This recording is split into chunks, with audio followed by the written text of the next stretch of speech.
Let's start with you, Rangita. What is this show about? What is the point it's trying to make? And do you think that you've succeeded? I think when we started with this show, we were very clear. We knew there hadn't been a strong woman piece. But every time we talk about a strong woman piece, we're only talking about a population of women who are suppressed, not in the cities maybe, not in the urban parts maybe, but in larger India. And we said, you know what, there is another woman. There's me. And nobody's ever addressed me. Nobody's ever spoken about the fact that I may be educated and living in the south of Bombay, and yet I feel suppressed and oppressed every day. And I come from an extremely privileged background. You know, I've never had to think before being a woman. Thank God for that. But when I stepped into this industry, the fact that I was a woman got stamped in my face. So yes, what we wanted to do is do a really strong piece on women, but also do a fun piece on women.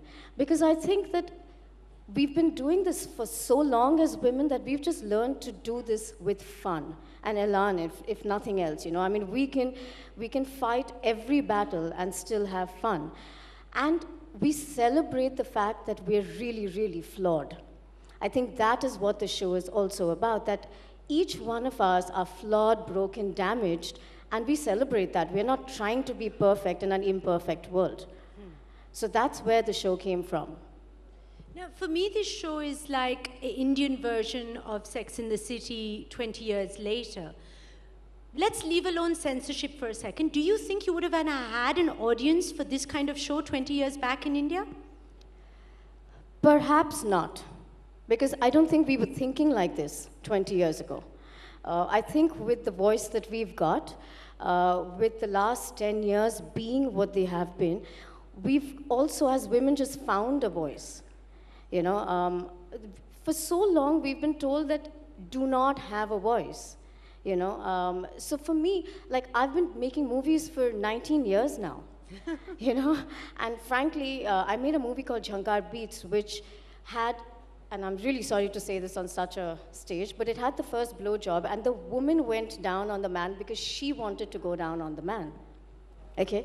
And it was just really, really cool at that point of time, but nobody thought it was cool. Today, 10 years hence, it's, you know, we can talk about this stuff, we can do this stuff. So I think it's the perfect time for a show like this, but 20 years ago perhaps was too early.